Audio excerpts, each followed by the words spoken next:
nous sommes réunis aujourd'hui pour commémorer donc, ce 8 mai 1945, marquant la fin de la Deuxième Guerre mondiale, et rendre hommage à tous celles et ceux qui ont combattu et donné leur vie pour la France.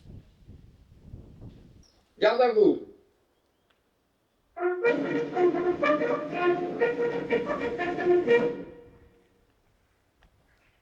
Au drapeau.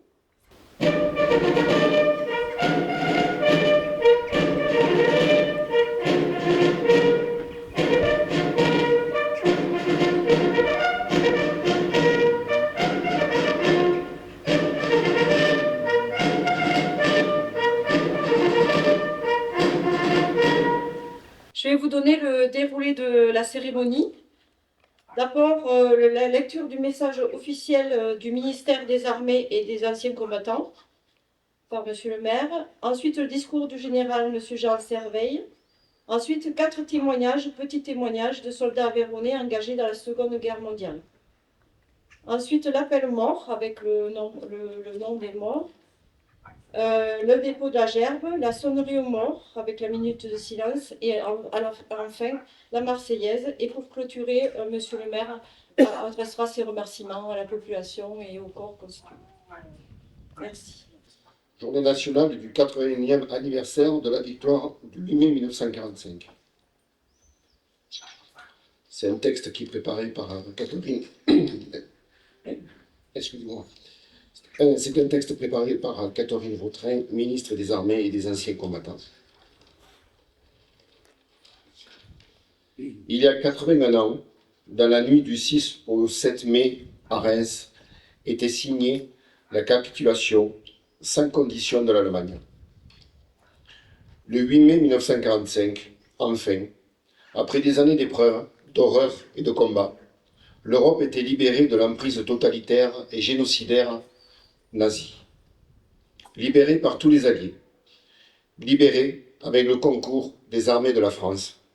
La seule France, celle qui se bat et ne se rend pas. Ne l'oublions jamais. Avant d'être une défaite des armes, la défaite de 1940 fut d'abord une défaite de l'esprit.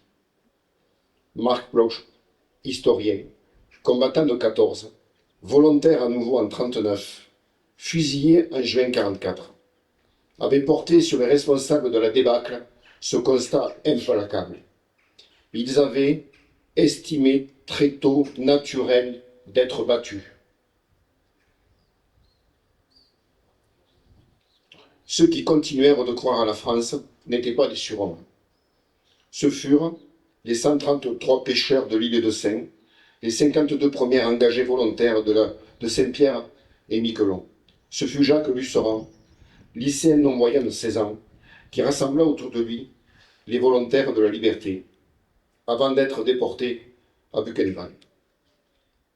Ce furent des femmes et des hommes de tout âge, de tout horizon, de toute conviction, avec leurs peurs et leurs doutes, mais unis par une même exigence, ne pas subir, ne pas céder. Cette résolution était d'abord celle de résister au déni du droit et de la justice. Dès le 3 septembre 1939, rappelle le général de Gaulle, nous avons tiré l'épée, seuls avec l'Angleterre, pour défendre le droit violé sous les espèces de la Pologne. À Londres, sous les bombes du Blitz, à Brazzaville, où l'ordre de la libération est créé, se poursuit la lutte de ceux qui pressentaient que cet affrontement était une guerre contre l'humanité. Alors que nous célébrons les 400 ans de la Marine nationale, souvenons-nous de l'amiral Muselier, rallié dès 1940 à la France libre et qui lui donna son emblème, la Croix de Lorraine. Souvenons-nous des sous-mariniers du Casabianca, déjouant la vigilance ennemie pour armer la résistance de Corse. Et derrière eux, toutes les générations de marins qui perpétuent aujourd'hui notre puissance navale avec le porte-avions France Libre. Souvenons-nous des commandos Kieffer, débarqués à l'aube du 6 juin 1944. Honorons, sur les plages de Provence, les soldats venus d'Afrique, d'Asie et du Pacifique, tirailleurs, goumiers, spaïs, de la première année française menée par le général de Lattre de Tassigny, remontant jusqu'à Berlin. De Lattre qui, face à ce qu'il appelait les puissances multiples du mensonge, dira « Nous avons découvert tout le prix de notre civilisation en éprouvant sa fragilité. » Rappelons-nous Simone Veil, rescapée d'Auschwitz, qui fit de sa vie une œuvre de réconciliation et de paix. L'idéal européen qu'elle nous lègue fut la réponse à la haine par la force du droit. Cette victoire était celle du respect de la souveraineté de chaque peuple et de la dignité de chaque personne, contre ceux qui voulurent réduire notre continent à un empire de maîtres et d'esclaves. Aujourd'hui, plus que jamais, le pire ne redevienne possible. Il nous revient de transmettre aux jeunes qui s'avancent dans la vie, alors que les derniers témoins nous quittent, le patriotisme agissant que le général Leclerc confie aux hommes de la seconde DB en leur faisant ses adieux. Transmettre cette force morale, la première arme d'un peuple qui sut, au bord de l'abîme, se redresser. Un peuple, le nôtre, que ni le malheur militaire, ni la faillite des institutions, ni le mensonge, ni la violence n'ont pu détourner de son éternelle vocation. Citation de Charles de Gaulle, discours devant l'Assemblée nationale, le 15 mai 1945. Vive l'Europe libre, vive la République et vive la France. Aujourd'hui, le passé se conjugue avec le présent, car nous commémorons la victoire des Alliés sur les puissances de l'Axe et la capitulation de l'Allemagne d'Hitler, signée à Berlin le 8 mai 1945. Vous savez tous que cette guerre a été dramatique, 50 à 60 millions de morts, 30 millions d'Européens déplacés en raison des changements de frontières, surtout en Europe orientale. Des bouleversements géopolitiques et économiques engendrés par la partition de l'Europe en deux blocs, séparés par un rideau de fer. La liste des suites de cette guerre est longue. La création de l'ONU, la création du pacte de Varsovie, de l'OTAN, la création de l'État d'Israël, du droit international avec le procès de Nuremberg. Et la liste est plus longue. Le monde d'après-guerre a donc été encadré et formaté par les conséquences de la Deuxième Guerre mondiale. Mais actuellement, ce monde évolue vers un rééquilibrage mondial des différentes puissances, à savoir les États-Unis, la Chine, l'Inde et la Russie. Le champ des règles concernant le droit international n'est plus qu'un champ de ruines. Vous pouvez le voir avec ce qui se passe au Moyen-Orient. Tout d'abord, la protection américaine en Europe est incertaine et par voie de conséquence l'affaiblissement de l'OTAN, couplé à la volonté du président Poutine de recréer une Russie puissante et influente comme elle l'était avant l'effondrement du pacte de Varsovie. L'invasion de l'Ukraine par la Russie crée un conflit conventionnel de haute intensité en Europe depuis plus de 4 ans. Quelles sont les limites de cette volonté d'expansion? Les pays baltes, la Moldavie? Quel soutien à notre voisin ukrainien les Européens ont-ils pu accorder, pris à la gorge par un manque constant de financement de leur propre défense depuis plus de 30 ans? Cette prise de conscience tardive a réaffirmé l'importance stratégique de l'outil militaire et l'allocation nécessaire de budgets conséquents, mais montre aussi notre faiblesse et le défi permanent à relever face à l'adaptation aux nouvelles armes, notamment les drones et la robotisation. Je vous disais il y a 1 an, à cette même place, que nous étions dans une période d'embrasement des conflits. Le chef d'état-major des armées françaises a annoncé à nouveau qu'il fallait se préparer à mener une guerre contre la Russie. On ne peut lui reprocher ce vieil adage « Si vis pacem, para bellum », si tu veux la paix, prépare la guerre. La situation est donc tendue en Europe, mais elle est pire au Moyen-Orient. La guerre en Iran et son extension avec les alliés chiites, au Liban avec le Hezbollah, au Yémen avec les Houthis, une Syrie déchirée entre différentes factions, une Palestine à reconstruire tant sur le plan politique qu'en termes d'infrastructures, Israël enlisé dans une menace constante pour sa survie et pratiquant une politique de colonisation démesurée, les États-Unis possédant une armée puissante mais sans stratégie bien pensée, ne débouchant sur rien. Une Chine en attente qui observe ce conflit et qui pourrait en tirer les leçons dans ses plans d'invasion potentielle de Taïwan. Il en est de même dans le Pacifique, où la France possède des intérêts vitaux à travers ses territoires et qui pourraient être impactés par la rivalité Chine-États-Unis. Enfin, il ne faut pas oublier la décomposition de certains États africains face aux forces djihadistes qui restent explosives au Sahel et notamment au Mali. Aussi, en ce jour de 8 mai, il est vital de reconnaître la dette que l'on doit aux générations passées qui ont lutté pour la survie, puis la victoire et enfin la liberté de notre pays. Leur sacrifice ne peut que renforcer notre détermination à défendre nos valeurs républicaines inscrites sur les frontispices de tous les édifices publics. Liberté, égalité, fraternité. Ces valeurs n'engendrent pas une uniformité monochrome. Elles engendrent l'amour de la patrie, la volonté de bien vivre ensemble. Ce bien vivre ensemble doit malheureusement faire face aux attaques permanentes de la laïcité, au communautarisme grandissant, à la remise en cause de l'autorité de l'État par des réseaux mafieux, ou pire, par des comportements d'individus insuffisamment sanctionnés. Il est important de comprendre que si tout être humain porte en lui le récit de ses origines régionales, voire étrangères, la France nous rassemble tout en préservant nos particularités. Mais elle nous demande aussi de respecter ses coutumes et ses racines qui plongent dans son histoire millénaire. Comme disait Marc Bloch, l'histoire aide les hommes à mieux vivre. En conclusion, en cette célébration de la victoire du 8 mai 45, je fais le constat 81 ans après que la paix est fragile. Nous devons nous préparer à lutter pour préserver contre tout type d'agression les valeurs qui font notre pays, les transmettre aux plus jeunes et leur transmettre également l'amour que nous portons à notre pays.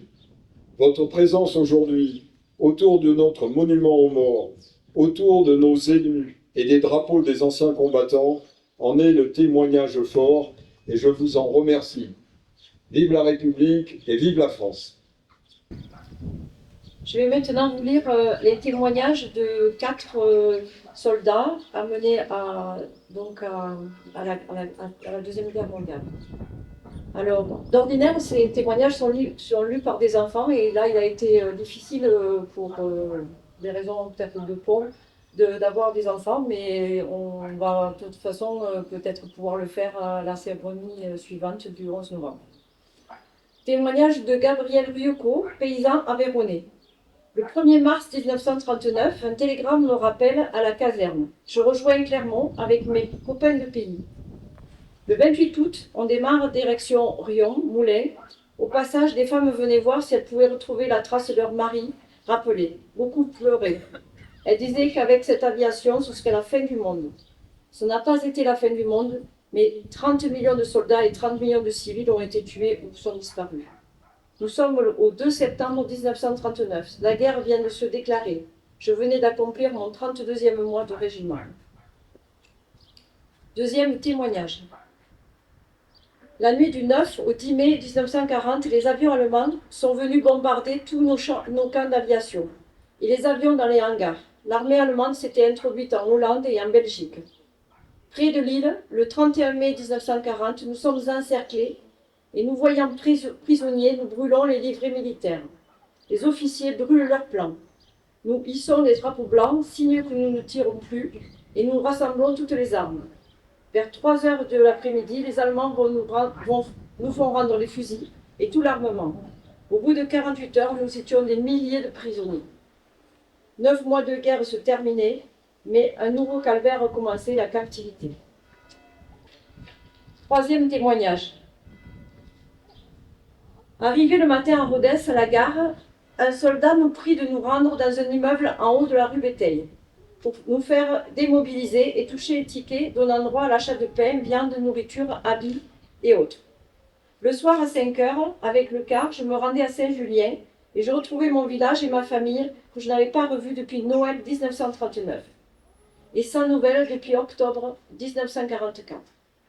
C'était le 28 juillet 1945.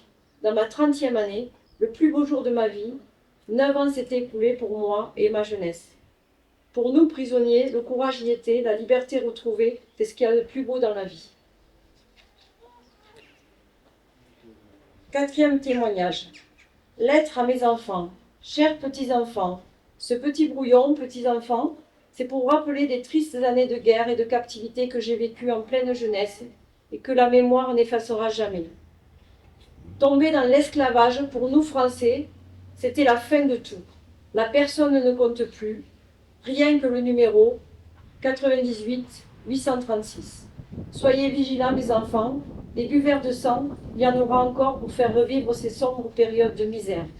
Conserver la paix, c'est primordial pour la France, nos villages, la famille. Maintenant, nous allons passer à l'appel mort. Je précise que les morts tombés dans les autres conflits que donc la Seconde Guerre mondiale ne seront pas honorés aujourd'hui, mais à la prochaine cérémonie du 11 novembre.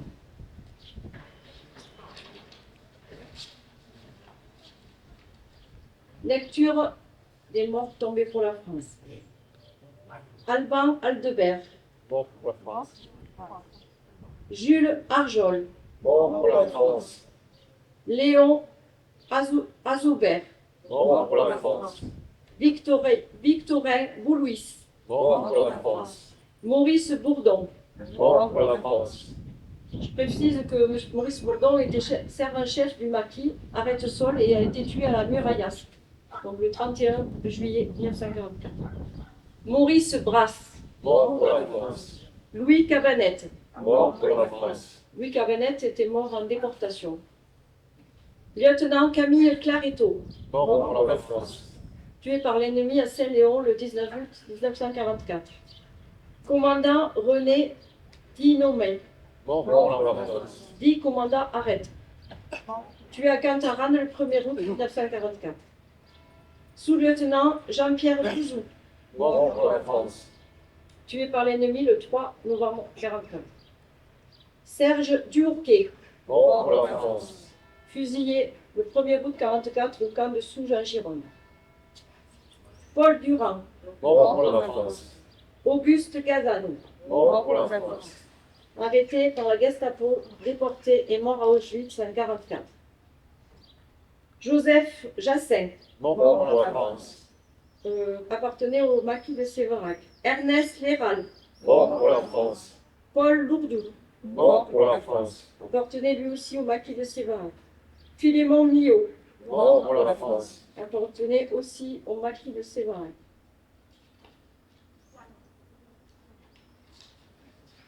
Camille Nourigat, Mort pour la France. Clément Portal, Mort pour la France. Justin Pouget, Mort pour la France. Louis Roujon, Mort pour la France. René Roland Saul, Mort pour la France. donc, qui était le chauffeur du commandant Arrête, tué à Cantarane le 1er août 1944. Casimir Solignac, Mort pour la France. Léopold Vaquier, Mort pour la France. Louis Vaquier Mort pour la France. et Fernand Vergely. Mort pour la France.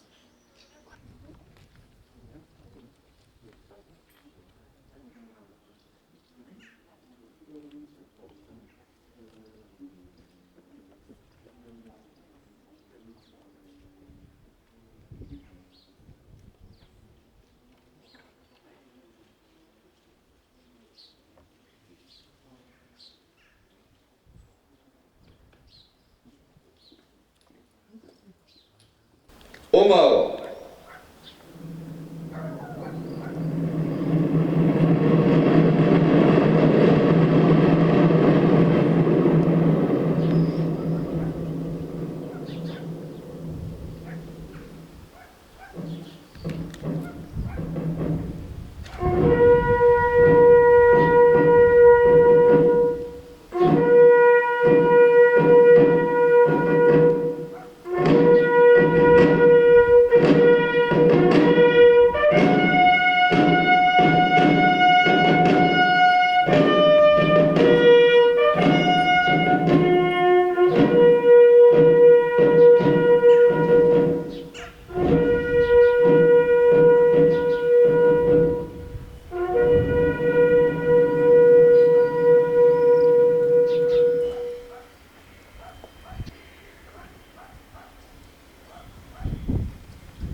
messieurs les élus, les corps constitués. Je remercie particulièrement le général Jean Serveil pour son aide précieuse dans toute la cérémonie que nous avons eue ce matin, les 3 cérémonies. Merci infiniment. Je voulais aussi excuser la gendarmerie qui nous a appelés ce matin, puisqu'ils ont été en intervention cette nuit, et le nombre de personnes restantes à la gendarmerie n'était pas suffisant pour avoir une délégation ce matin et assurer quand même aussi le fonctionnement normal de la gendarmerie dans le quotidien. Voilà, donc je tenais à leur présenter leurs excuses pour cette absence. Voilà. Donc je vais saluer bien sûr les personnes, les porte-drapeaux et les différentes personnes qui nous feront l'honneur d'être là. Et ensuite, l'ensemble de la population est invitée à prendre un petit verre au café du Moderne là à côté, à proximité. Voilà. Merci infiniment pour votre présence et pour cette cérémonie.